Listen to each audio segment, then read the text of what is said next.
On va y aller en entonnoir, donc je vais parler le premier, et puis Nicolas sera plus directement sur la journée.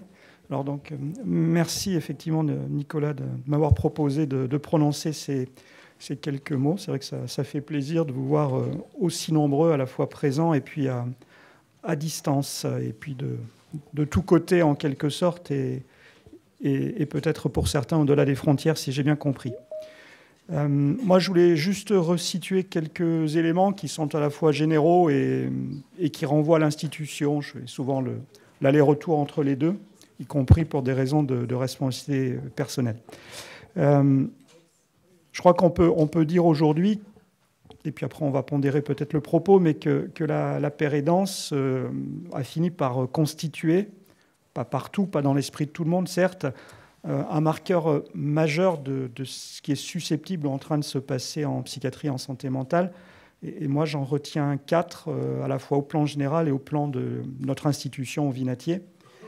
Je pense qu'à travers la pérédance, on a un premier marqueur qui relève des valeurs, celles qui sont portées ou reconnues par une société, par la psychiatrie, par la santé mentale, par un établissement. C'était un peu l'exercice auquel Nicolas m'avait demandé de me livrer à Québec récemment sur les questions de déstigmatisation. Bien sûr, je ne développerai aucun des sujets, rassurez-vous. Deuxième titre, en quelque sorte, c'est qu'on voit bien que petit à petit, la pérédance grignote les paradigmes des soins et des accompagnements à travers les paradigmes du rétablissement, dont elle constitue un élément à part entière, puisque le rétablissement, ce n'est pas vous que je vais l'expliquer, je dirais, détermine en quelque sorte le regard et les actions qu'on mène vis-à-vis de la place des personnes concernées. Et je pense qu'effectivement, la pérédance, telle qu'on en a maintenant l'expérience depuis un peu plus d'une décennie, c'est finalement à la fois dans la durée, mais encore très récent.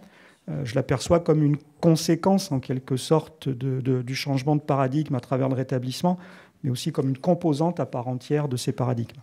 Troisième titre, là aussi pour aller vite, c'est que, bien évidemment, et vous n'êtes pas là pour rien, et notamment en formation, c'est que la pérédance devient également un des éléments du contenu et de l'organisation des soins. Il y a toujours ces deux éléments. Quel est le contenu des soins et comment on les organise, c'est assez central en psychiatrie, en santé mentale, plus peut-être que dans d'autres disciplines, mais je m'avance sur un terrain qui n'est pas le mien. Et on voit bien comment, si on prend ne serait-ce que l'exemple de la réhabilitation psychosociale pour parler à la fois de cadre et de contenu, de bonnes pratiques également, on voit la pérédance comme une composante et une partie de ce contenu, avec l'objectif d'une présence systématique des pairs aidants, du moins un objectif posé comme tel. Et puis il y a une dimension institutionnelle, c'est la quatrième et dernière, c'est un sujet qui est assez majeur, assez princeps, et qui est finalement très structurant, qui renvoie, à travers la pérédance, à la question de la place et du rôle des usagers, bien entendu. La pérédance en est un élément parmi d'autres. Et dans le projet, alors je l'ai mis en majuscule sur mes petites notes, parce que c'est dans le projet de l'institution, et là ça renvoie à chaque institution, en quelque sorte, quelle qu'elle soit, et notamment hospitalière, à ses propres responsabilités, à ses propres réflexions, à ses ambitions aussi. Et nous, dans le projet d'établissement actuel, pour celles et ceux du moins qui le connaissent, sans rentrer dans le détail, ce serait trop long, on l'appelle CAP 28, on est parti sur un autre modèle managérial que le modèle habituel et qui est d'ailleurs postulé par la réglementation, qui est ce qu'on appelle la symétrie des attentions. C'est-à-dire qu'en fait, s'il faut créer de l'horizontalité, repartir du terrain ou des acteurs pour remonter dans l'institution et ne plus être descendant, tout au moins trop descendant ou systématiquement, eh bien, il s'agit d'une part, ce qui se fait plus habituellement, de donner en quelque sorte la main, la parole et la capacité d'action aux professionnels. Mais dans la symétrie des attentions, c'est de le donner au même titre, au même moment, sur les mêmes sujets et systématiquement, symétriquement aux usagers. Alors j'utilise le terme pas dans sa dimension réglementaire, mais dans sa plus grande extension. On est usager d'un service public, donc on est aussi acteur de ce service public. On est père aidant, on est patient partenaire, etc. On y reviendra tout à l'heure. Alors ça veut dire en particulier que pour que ce ne soit pas que des mots, parce que c'est une exigence du quotidien et c'est pas si facile de changer les habitudes et les pratiques qu'on peut tous avoir, y compris votre serviteur. Dire par exemple que sur les la totalité des travaux qui ont été menés en 2023-2024 dans le cadre du projet institutionnel, 40% des groupes de travail associés des représentants des usagers, des pères aidants, des patients, etc. Et là, on est dans une phase, puisqu'on on est à cheval sur 2 années. Donc, c'est 2024-2025, ça se termine au 1er juillet. Donc là, on a fait l'évaluation de la réalisation la première année et on soumet donc nos résultats à des jurys. Donc il y a un jury international et puis il y a un jury qui est composé à la fois de professionnels et de patients ou aidants de l'institution. Ceci étant posé, deuxième temps de l'intervention, c'est de se dire où est-ce que localement, je parle de ce qu'on fait, de ce dont je peux témoigner, pas de ce que font ou ne font pas les autres, à tort ou à raison, c'est de se dire où est-ce qu'on en est depuis 2020, puisqu'en fait c'est en 2020 qu'on a institutionnellement commencé de basculer à la mise en œuvre plus systématique. Avant, c'était plus en pointillé, donc de pères aidants. Alors c'est la présence, c'est l'objectif de présence des pères aidants dans les équipes. Et moi, j'insiste toujours dans la production de soins. C'est-à-dire que cette affirmation, elle est importante. On n'est pas uniquement père aidant dans une équipe parce qu'il faudrait des pères aidants ou parce que le père aidant viendrait en plus. Il fait partie de l'équipe de soins et à partir de là, il participe de la production de soins. Alors c'est tout un sujet, ça emporte, on le sait bien, vous le savez vous aussi, pour ceux qui sont à l'hôpital, toute une série de conséquences, justement, lapsus révélateur. Ça pose des problèmes de cotation des actes, de définition des activités, que sais-je encore. Quand on prend le vinatier, en fait, le chiffre des pères aidants est à la fois aujourd'hui important, mais pas tant que ça. C'est 17 à ce jour, ça ne fait pas autant d'équivalent temps plein.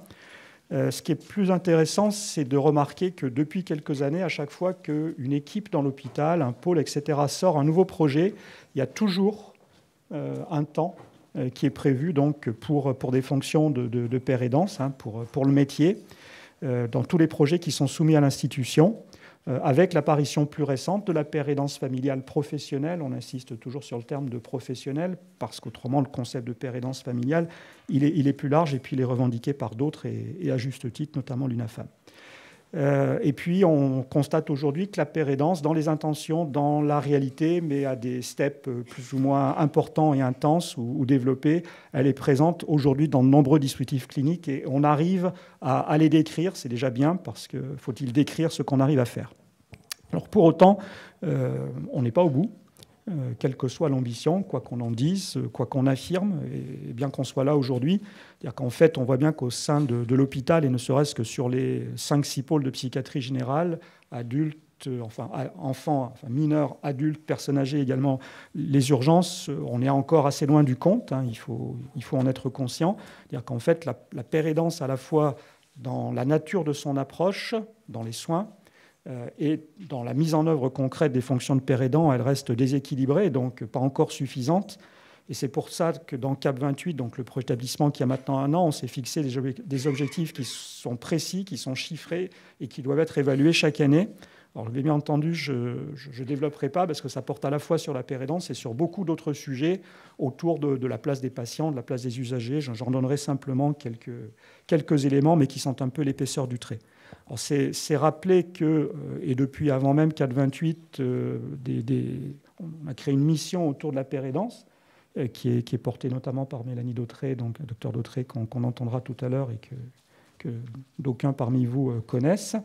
Et puis là, il se trouve qu'on vient de basculer et que la direction des usagers qui ne s'appelait plus comme ça devient officiellement direction de l'expérience patient. Et donc la nouvelle directrice arrive au 1er janvier. Et puis on voit bien de toute façon que certification HS ou pas, la question de l'expérience patient, et je pourrais beaucoup développer, mais on n'a pas le temps, elle est au cœur de la politique qualité d'un établissement de santé, notamment d'un établissement psychiatrique. Ça se traduit par de multiples actions. Quand on parle de management, je m'égare sur un terrain dont je vais très rapidement sortir, c'est que quand on raisonne horizontalité sur des modes de management différents, on s'aperçoit qu'en fait, nos institutions, dans leur fonctionnement au quotidien, et notamment en période de gros temps, en cas de tempête, en cas de difficulté, je ne parle pas forcément du Covid, on peut parler d'autre chose, en fait, des organisations plus horizontales, plus en appui sur les professionnels, et donc dès lors, dans la symétrie des attentions, également sur les patients, sont finalement beaucoup plus robustes. Elles ne se posent pas la question de la performance, en quelque sorte, de l'institution et de ses résultats de la même façon, mais on appuie sur autre chose, on appuie sur ceux qui réalisent les soins au quotidien, en quelque sorte, ou qui en sont partie prenante. On a là une composante assez fondamentale de ce qui fait, je dirais, la solidité d'une institution et sa capacité à affronter donc l'évolution des choses et son avenir. Parce qu'il faut aller plus loin, plus fort, il faut être plus homogène. Et le vinatier, ça c'est notre ambition, y compris parce qu'on se veut marqueur d'un modèle national et parfois, notamment vis-à-vis d'autres établissements qui nous visitent ou qui nous posent des questions, via y compris le CRR, etc. Mais cette ambition-là, bien entendu, il faut déjà qu'on l'assume complètement pour nous-mêmes. Alors ça comporte de multiples facettes, je vais conclure là-dessus. C'est l'expérience patient, ce sont les patients partenaires, ce sont les savoirs expérientiels, avec des questions qui sont afférentes à la recherche, à la définition des soins, à l'identification et au déploiement des bonnes pratiques. Et ça touche également la gouvernance. C'est un débat qui est en cours, et en particulier que la présence des patients et des aidants, et pas uniquement des pairs, pour qu'il n'y ait pas de confusion, parce que la confusion se fait beaucoup dans les institutions. Et en fait, il y a une confusion entre ce qu'est le rôle des pairs, preuve que tout n'est pas aussi clair que ça, et puis d'autres fonctions qui peuvent être y compris confiées à des pairs, parce qu'ils peuvent avoir plusieurs casquettes et plusieurs responsabilités, mais confiées aussi à d'autres personnes. Et je pense qu'on a besoin d'éclairer les choses, parce qu'y compris des gens dont on peut imaginer qu'ils maîtrisent bien le sujet, qu'on leur en parle souvent, sont souvent dans ce quiproquo, et je l'ai constaté encore tout à fait récemment, il y a 2 jours, quand j'ai parlé de la gouvernance, et notamment de la présence des patients au directoire de l'établissement, peut-être à l'échelle du pilotage des pôles cliniques de l'institution. On me répond père, alors qu'il ne s'agit pas là de père aidance, il s'agit d'autre chose. Pour conclure, donc, il ne faut pas non plus qu'on se raconte des choses en quelque sorte qui ne seraient pas la vérité ou qui nous feraient dévier en quelque sorte de nos objectifs. Ce que je veux dire par là, alors ce ne sont pas forcément mes propos, c'est le produit d'échanges. Pour éviter tout quiproquo, il n'y a pas de messianisme en quelque sorte de la pérédance, il n'y a pas d'illusion de la pérédance, il n'y a pas de martingale de la pérédance qui serait la solution à tout. Je pense qu'on mettrait tout le monde en danger, et les pérédants les premiers. Ça peut être le cas parfois à tel ou tel endroit. C'est-à-dire qu'il ne peut pas y avoir d'instrumentalisation en quelque sorte des pérédants à d'autres fins, et d'imaginer qu'à eux tout seuls ou en prenant appui sur eux, on va révolutionner ou transformer comme ça par un claquement de doigts le système de soins. C'est bien plus fin, c'est bien plus complexe, c'est bien plus difficile que cela. Les pères aidants, bien entendu, doivent en être une composante importante, si ce n'est majeure, mais on ne doit pas les mettre en difficulté de leur faire porter aussi trop de choses. Ce n'est pas un discours au rabais, c'est un discours de prudence, et puis c'est aussi un discours de protection des gens et d'attention qu'on peut porter aux gens. Donc il faut bien entendu, à l'inverse, consolider la place des pères aidants, sécuriser les contrats dans les institutions, offrir des perspectives professionnelles. C'est quoi la suite de la pérédance quand on a été père aidant pendant quelques années? Ça pose la question de la place des personnes porteuses de troubles psychiques ou de handicap psychique parmi les personnels de nos institutions, et pas uniquement pour faire de la pérédance, qui est là encore pas la martingale. On peut sans doute être père aidant et faire d'autres choses en même temps. D'ailleurs, c'est le cas de certains, n'est-ce pas, Fabrice? Puisque quand vous intervenez dans l'institution sur certains sujets, vous n'intervenez pas comme père aidant, vous intervenez parce que vous avez une expérience des institutions, vous avez une vie avant, si j'ai bien compris, qui nous sert, y compris quand on fait de la formation. C'est-à-dire qu'il faut aller chercher aussi les parcours des gens et les compétences qui sont les leurs et qui peuvent apporter à une institution, non pas parce qu'ils ont connu des épisodes de troubles psychiques ou autres, mais parce que ce sont des gens et qui ont des compétences à ce titre et des qualités. Excusez, je personnalise un peu parce qu'en fait, comme je connais votre parcours, pardon, je me permets. Et puis, donc en fait, l'idée, le propos n'est pas de moi, c'est qu'il faut qu'on sache impérativement dans nos institutions passer de la posture au parcours, vous aussi d'ailleurs. Et à partir de là, je rappelle aussi au passage que, mais vous le savez fort bien, puisque vous le revendiquez, notre approche institutionnelle n'est pas toujours facilitée, et notamment sur les sujets que je viens d'évoquer, puisque l'État qui nous promet des choses depuis longtemps n'est pas encore au rendez-vous. Merci de votre attention. Bien, bonjour à tous. Merci beaucoup Pascal pour ces propos qui permettent bien de montrer les enjeux du déploiement de la pérédance au niveau d'un établissement. Là, je vais parler un petit peu plus généralement du déploiement de la pérédance du côté de la formation, parce qu'en fait, cette journée, elle découle d'une réflexion qui a émergé il y a quelques années. C'est comment faire vivre un petit peu le réseau des personnes qui ont été formées au niveau du diplôme d'université sans pérédance et neurodiversité. Donc l'idée a émergé il y a quelques années. On a essayé de de faire en sorte que ça puisse se faire un petit peu spontanément, s'appuyant sur les premiers pères aidants formés. Finalement, ça n'a pas pu se faire comme ça, et c'est Sophie Cervello, que je remercie très chaudement, qui a organisé cette première journée. Alors, ce n'est pas l'idéal, c'est une solution transitoire. Ce qu'on souhaite vraiment, c'est que le Centre ressources national de réhabilitation psychosociale puisse fournir le support technique et l'assistance scientifique également, pour permettre à des pères aidants de créer ce type d'événement. Donc là, on a noté première journée, ça sous-entend qu'il y aura d'autres journées, mais pour l'instant, on n'a pas encore la modalité exacte de la deuxième journée, qui devrait peut-être avoir lieu dans 1 an et demi, 2 ans, je ne sais pas encore. En tout cas, donc c'est évident qu'il faut faire vivre le réseau des pères aidants que vous êtes. Alors, on est parti des anciens étudiants du diplôme d'Université de Lyon, mais après, on a accepté tous les pères aidants formés et en activité qui voulaient participer. Je ne sais pas, Sophie nous dira quelle est la proportion d'ailleurs, ceux qui ont été formés par nous à Lyon 1, ceux qui ont une licence médiateur santé père ou un autre diplôme d'université. Je suis bien curieux de savoir d'où vous venez, parce que c'est important pour nous. Et puis, on a fait un programme donc, qui comprend encore un petit peu trop de professionnels de santé mentale, de psychiatres, etc., de professionnels pas pères aidants. Je pense que pour les éditions suivantes, qui seront conçues plus par des pères aidants, et je suppose vraiment avec un comité scientifique de pères aidants, nous serons plus là en appui quand c'est nécessaire. Mais je pense que la vraie réflexion, c'est comment finalement les pères aidants s'accompagnent entre eux, approfondissent leur expertise et finalement vont vers une professionnalisation plus complète. Parce que l'idée, c'était, on a mis en place une formation qui est le début du parcours. Alors il y a ce diplôme qui est le deuxième qui a été créé. Le premier, c'est la licence médiateur santé père, puis le DU de Paris 8 qui a précédé. Après, depuis, il y a eu d'autres diplômes qui ont été créés. Mais finalement, vous êtes en activité et puis vous vous retrouvez sans accompagnement pour la suite. Il y a toute une thèse qui avait porté là-dessus. C'était la thèse de Philippine Rodier, qui est père aidante et pharmacienne, qui s'était interrogée sur de quoi ont besoin les pères aidants, que font les pères aidants, etc., etc., comment leur formation conditionne leur activité. Et l'une des conclusions de sa thèse, me semble-t-il, c'était la nécessité de mettre en place des formations continues. Alors là, on n'est pas vraiment dans une formation continue, mais on est quand même dans une activité de réseau qui peut s'apparenter à ça. Donc c'est un petit peu l'idée de la journée, alors qu'on en est à la 7e promotion du diplôme de Lyon et que les choses commencent à s'ancrer dans le terrain, puisqu'on a vraiment sur le terrain, puisqu'on a vraiment diplômé environ 200 pères aidants qui sont un petit peu partout en France. On a fait une enquête CRR CCOMS l'année dernière qui montre où les gens exercent, et on voit bien maintenant le profil des pères aidants, leur lieu d'activité, leur modalité d'exercice, etc., etc. Et on voit que les choses sont en train de s'installer dans les institutions. On l'a vu pour le Vinatier. Bon, Pascal a dit 17 pères aidants, je crois, salariés. Ça, c'est sans compter toutes les prestations par Esper, et puis tous ceux qui sont passés par là auparavant. Donc ça fait pas mal de personnes qui ont travaillé ou qui travaillent encore au Vinatier ou qui vont travailler au Vinatier, que ce soit en recrutement direct ou sous forme de prestations.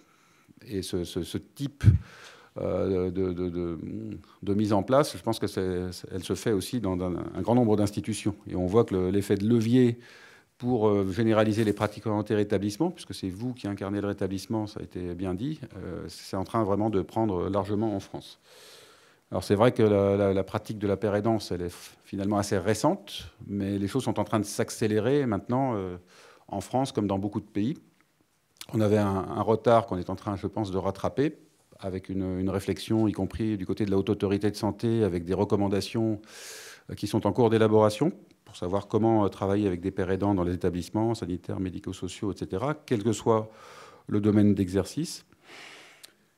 Et voilà une petite diapositive qui montre un petit peu quelques points clés sur le développement de la père aidance. Et on voit que ça fait une trentaine d'années simplement que la père aidance est en train de s'implanter finalement dans les principaux pays occidentaux, pour ce qui est marqué ici. Un intérêt également pour la père aidance dans d'autres pays, parce que c'est une manière finalement de développer des soins, enfin un accès de la population à des soins portant sur la santé mentale.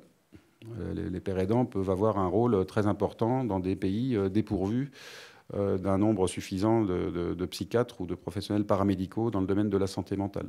Donc il y a toute une réflexion dans des pays, en Afrique, à Madagascar, d'autres pays, sur comment finalement s'appuyer sur la père aidance pour déployer des soins en faveur de la santé mentale de la population.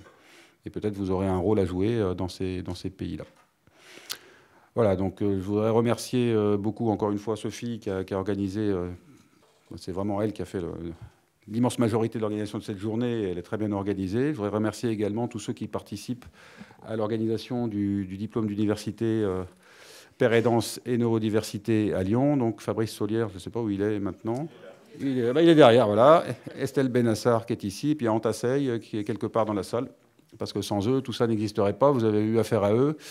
J'ai l'impression que globalement, ce diplôme, il donne satisfaction. En tout cas, je vois que les gens qui en sortent trouvent des postes et puis peuvent exercer leurs fonctions, ce qui est mon seul souhait par rapport à ça. Donc voilà, je vous souhaite une très belle première journée de Père Aidance et on va passer à la première table ronde. Alors je laisse Sophie Cervello peut-être l'annoncer.